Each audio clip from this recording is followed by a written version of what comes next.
మన భవిష్యత్తు గురించి, భావితరాల మన పిల్లల భవిష్యత్తు గురించి ఆలోచించాల్సినటువంటి సమయం ఆసన్నమైంది ప్రజలారా.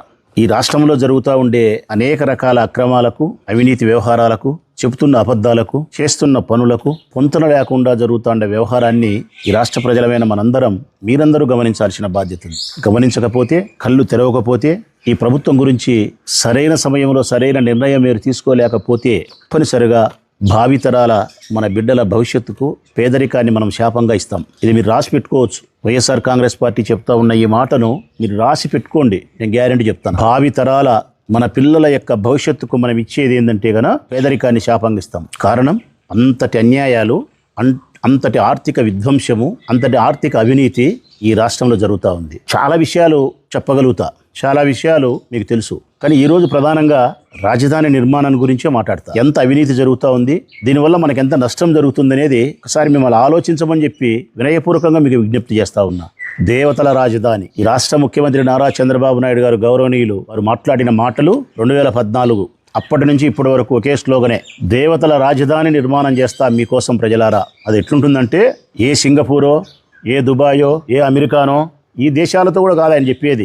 దేవతలకు రాజైన దేవేంద్రుడు పరిపాలించినటువంటి స్వర్గం అమరావతి ఎంత సుందరంగా, అందంగా, గొప్పగా, సౌకర్యకరంగా, ప్రశాంతంగా ఉంటుందో అట్టి దేవతల రాజధానిని మీకోసం నిర్మిస్తానా నేను అని చెప్పి 14లో మొదలుపెట్టినాడు. రాజధాని నిర్మించేదానికి 50,000 ఎకరాలు కావాలన్నాడు. ఆనాడు 14లో 50,000 ఎకరాలు కావాలన్నాడు. ప్రపంచమంతా చెప్పింది, దేశం కాదు. 50,000 ఎకరాలు రాజధాని నిర్మాణానికి అవసరం లేదయ్యా, అంత అవసరం లేదు, 100 ఎకరాలలో నిర్మించవచ్చు అని చెప్పినారు. వినలే ఆయన. లేదు, నేను నిర్మించే దేవతల రాజధాని మీకోసం, ప్రజల కోసం అట్లా ఇట్లా ఉండదు, 50,000 ఎకరాలు కావాలని చెప్పి 3 పంటలు పండే, బంగారాన్ని పండించే పంటలను, భూములను 3 పంటలు సంవత్సరానికి బంగారు పండుతుంది. అట్లాంటి బంగారు పండించే రైతుల దగ్గర నుంచి దుర్మార్గంగా 50,000 ఎకరాలను రాజధాని నిర్మాణం కోసం తీసుకునే ఈ పెద్ద మనిషి 14లో, ప్రజెంట్ 26 సంవత్సరం, 12 సంవత్సరాలు గడిచింది.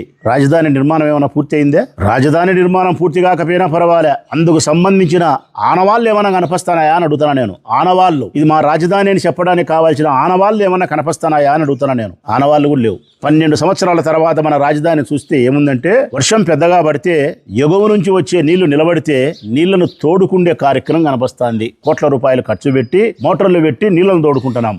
ఇప్పటికీ ఇది సాలదని చెప్పి మన ముఖ్యమంత్రి గారు మళ్ళీ ఇప్పుడు 2 సంవత్సరాల కిందట ముఖ్యమంత్రి అయిన తర్వాత, లేదు 50,000 ఎకరాలలో రాజధాని నిర్మాణం సరిపోదు, 1,00,000 ఎకరాలలో మీకోసం దేవతల రాజధాని నిర్మించబోతానా అని చెప్పినాడు. ముక్కును వేలేసుకున్నాం మనందరం. 1,00,000 ఎకరాలలో ఏం కడతారు, ఎట్లుంటుంది ఆ రాజధాని, ఇది ఆచరణకు సాధ్యమేనా అని చెప్పి మేధావుల దగ్గర నుంచి మాలాంటి మిడిమిడి జ్ఞానం కలిగిన వాళ్ళ వరకు, పెద్దగా మేము చదువుకోలే, మాకేం తెలియదు, మాలాంటి వాళ్ళ వరకు ఇది ఎంతటి సోద్యం అబ్బా 1,00,000 ఎకరాలు అంటే అనుకున్నాం. మళ్ళీ ఇప్పుడు 50,000 ఎకరాలు కావాలని చెప్పి మళ్ళీ రైతుల దగ్గర దుర్మార్గపు చర్యలకు శ్రీకారం చుట్టినాడు. సంవత్సరానికి 3 పంటలు పండే, బంగారం సైతం పండించగలిగినటువంటి బంగారం లాంటి భూములను రైతుల దగ్గర నుంచి మళ్ళీ 50,000 ఎకరాలు తీసుకునే ప్రయత్నం చేస్తున్నాడు. నోటిఫికేషన్ ఇచ్చినారు 50,000 ఎకరాలకు. అంతా వెలసి 1,00,000 కోట్లు ప్రజలారా. 1,00,000 ఎకరాలు. ఈ పెద్ద మనిషి చెప్పిన మాట ఏంటంటే, మన ముఖ్యమంత్రి గారు చెప్పిన మాట, ఒక్కొక్క ఎకరాను డెవలప్ చేయడానికి 2 కోట్ల రూపాయలు ఖర్చు అవుతుందని చెప్పినాడు. రోడ్లు, కాలువలు, విద్యుత్ దీపాలు తదితర మౌలికమైనటువంటి వసతులను ఏర్పాటు చేయడానికి ఒక్క ఎకరాకు 2 కోట్ల రూపాయలు ఖర్చు అవుతుందని చెప్పినాడు. మరి వారు చెప్పిన మాటల ప్రకారం ఎకరాకు 2 కోట్ల రూపాయలు అయితే, రాజధాని నిర్మాణానికి కావలసిన 1,00,000 ఎకరాలకు 1,00,000 ఎకరాలు ఇంటూ 2 కోట్ల రూపాయలు ఈజ్ ఈక్వల్ 2,00,000 కోట్లు. అంటే మన రాజధాని, మన ముఖ్యమంత్రి గారు మన కోసము 1,00,000 ఎకరాలలో 2,00,000 కోట్ల రూపాయలతో ఈ ప్రపంచంలో లేని అద్భుతమైన రాజధానిని, ఆ దేవేంద్రుడు సైతం, ఆ మహేంద్రుడు సైతం అసూయపడగలిగినంత గొప్ప రాజధానిని మన కోసం నిర్మిస్తున్నాడు ప్రజలారా నారా చంద్రబాబు నాయుడు గారు 2,00,000 కోట్లతో. మరి 14లో మొదలు పెట్టినాడు, ఇప్పుడు 12 సంవత్సరాలు అయింది.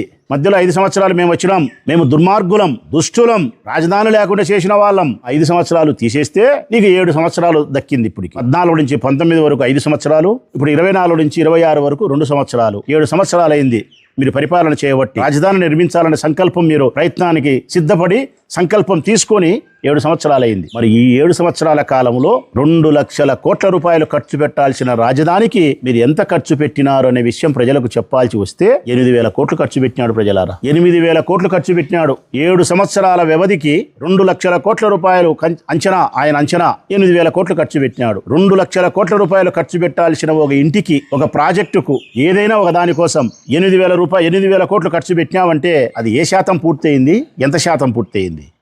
సంవత్సరానికి 1,000 కోట్లు పెట్టినాడు ఆయన. సంవత్సరానికి 1,000 కోట్లు. సంవత్సరానికి 1,000 కోట్ల రూపాయల చొప్పున ఈ 7 సంవత్సరాలకు 8,000 కోట్ల రూపాయలు ఆయన ఖర్చు చేస్తే, ఆయన చెప్పిన 2 లక్షల కోట్ల రూపాయలు ఖర్చు చేయడానికి, రాజధాని నిర్మాణం పూర్తి కావడానికి సంవత్సరానికి 1,000 కోట్ల చొప్పున 2 లక్షల కోట్లు కావాలంటే 200 సంవత్సరాలు పడుతుంది. ప్రజలారా, 200 సంవత్సరాలు పడుతుంది. దేవతల రాజధాని మనం చూడాలంటే 200 సంవత్సరాలు పడుతుంది నారా చంద్రబాబు నాయుడు గారు నిర్మించడానికి. మరి ఎట్లా ఇది ఏ విధంగా సాధ్యమవుతుంది అని మీరు అనుకుంటున్నారు కదా? సాధ్యమవుతుంది. సాధ్యం కాని విషయాన్ని కూడా సాధ్యం చేయగలిగిన అమోఘమైనటువంటి నాలెడ్జ్ కలిగిన విజనరీనే మన ముఖ్యమంత్రి గారు. అసలు మీరు వంట చేసుకునే దానికి పొయ్యి మీద కట్టెలతో వంట చేసుకోకుండా గ్యాస్తో వంట చేసుకోవాలని గ్యాస్ సిలిండర్లను కనిపెట్టిన వాడే మన ముఖ్యమంత్రి నారా చంద్రబాబు నాయుడు గారు. ఆయన చెప్తున్నారు కదా, నేను గ్యాస్ కూడా మీకోసమే నేనే కనిపెట్టిందని. విజనరీ. 200 సంవత్సరాలు పడుతుంది మన రాజధాని. ఏ విధంగా 100 సంవత్సరాలకు ఆయన మరణించి, నారా చంద్రబాబు నాయుడు గారు 100 సంవత్సరాలకు మరణించి మళ్ళీ మన కోసం అవతరిస్తాడు. కేవలం మీకోసమే అవతరిస్తాడు. ఈ రాష్ట్ర ప్రజలను ఉద్ధరించడం కోసం మీకోసం మళ్ళీ పుడతాడు. ఈ రాష్ట్రంలోనే పుడతాడు. మళ్ళీ ముఖ్యమంత్రి అవుతాడు. మళ్ళీ 100 సంవత్సరాలు బతుకుతాడు. రాజధాని నిర్మాణాన్ని పూర్తి చేస్తాడు. నేనుంటానా, నువ్వు ఉంటానంటే మనం పాపులం. మనము పుట్టి ఉండం. ఒకవేళ పుట్టినా గానీ కుక్కల, నక్కల, ఇల్లిల, పందిల, పశువులాగా పుట్టింటాం మనం పాపులం కాబట్టి. ఆయన పుణ్యాత్ముడు. దేవదేవుడైన వెంకటేశ్వర స్వామికి ఎంతో సేవ చేసినవాడు. లడ్డులో జంతువుల కొవ్వు కలిసిందని చెప్పిన అపారమైన జ్ఞాన సంపద కలిగిన వాడు. అందుకే ఆయనకు మళ్ళీ అద్భుతమైనటువంటి మానవ జీవితాన్ని ఆ దేవదేవుడు ప్రసాదిస్తాడు. మనం చూడకపోవచ్చు, కానీ మన భావితరాల పిల్లలు నారా చంద్రబాబు నాయుడు గారి నేతృత్వంలో 200 సంవత్సరాల తర్వాత మహేంద్రుడు అసూయపడగలిగినంత దేవతల రాజధానిని నిర్మిస్తాడు. నేను అడుగుతా ఉన్నా మీ తరఫున, మంగళవారం మన పేరుతో అప్పు, ప్రతి శనివారం ఆ అప్పు తీసుకునే డబ్బు సంచుల మూటలతో హెలికాప్టర్లు, విమానాల ద్వారా హైదరాబాద్కు చేరుతా ఉంది. మంగళవారం మన పేరుతో అప్పు, శనివారము ఆ అప్పు తీసుకునేది హైదరాబాద్ వాళ్ళ కొంపలకు. అందుకే తలా ఒక హెలికాప్టర్ పెట్టుకున్నారు. అబ్బడు ఒక హెలికాప్టరు, కొడుకు హెలికాప్టరు, పవన్ కళ్యాణ్ ఒక హెలికాప్టర్, సనాతని ఆయన 3 హెలికాప్టర్లు పెట్టుకున్నారు. ఇబ్బంది లేకుండా సంచుల మూటలు తీసుకుపోయేదానికి, డబ్బుల మూటలు తీసుకుపోయేదానికి. అప్పేమో మంగళవారం చేస్తారు, శనివారం ఏమో హైదరాబాద్కు డబ్బు తరలిపోతుంది. ఇదేనా రాజధాని నిర్మాణం? మేము అడుగుతా ఉన్నాం. 3 సంవత్సరాల వ్యవధి ఉంది నీకు. ఈ 3 సంవత్సరాల వ్యవధిలో రాజధాని నిర్మాణాన్ని నువ్వు పూర్తి చేయడానికి ఎంత డబ్బు కావాలా? అంత డబ్బు నీ దగ్గర ఉందే? నువ్వు చెప్పిన సంక్షేమ పథకాలు ఇవ్వడానికే నీకు గతి లేకపోతే, శక్తి లేకపోతే, చెప్పిన మహిళలకు 1,500 ఇచ్చేదానికి నీకు యోగ్యత లేకపోతే, 2 లక్షల కోట్ల రూపాయలు తెచ్చి నువ్వు ఎక్కడ రాజధాని నిర్మిస్తామని చెప్పి ప్రజలను మభ్యపెట్టే ప్రయత్నం చేస్తున్నావు. 3 పార్టీలు కాదు ప్రజలారా, 36 పార్టీలు ఏకమైన ప్రజలలో తిరుగుబాటు వచ్చినప్పుడు, అసంతృప్తి వచ్చినప్పుడు గాలికి కొట్టుకొని పోతారు మీరు. కాబట్టి మీ పప్పులు ఉడకవు పచ్చ మీడియా, మీ పప్పులు ఉడకవు నారా చంద్రబాబు నాయుడు గారు.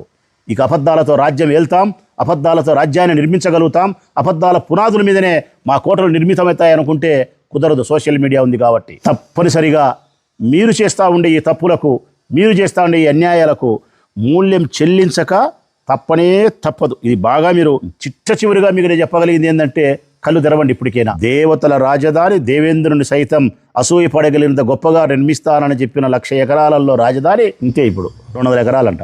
ఇంతే.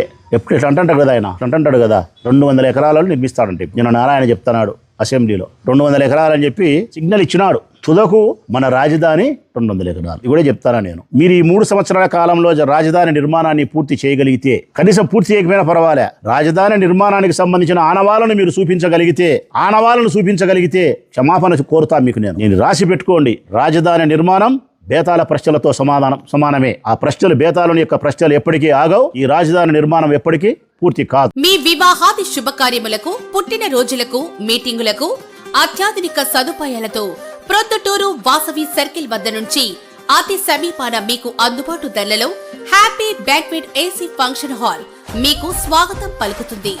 మా ఫంక్షన్ హాల్ నందు వంట సామాగ్రి మరియు విశాలమైన కార్ పార్కింగ్, అతి తక్కువ మెయింటెనెన్స్ ఖర్చుతో ఏ ఫంక్షన్ అయినా మా happy banquet AC function hall నందు జరుపుకొని ఆనందాన్ని పొందండి. బుకింగ్ కొరకు సంప్రదించండి. మా సెల్ నంబర్ 9100600238 7799 000211.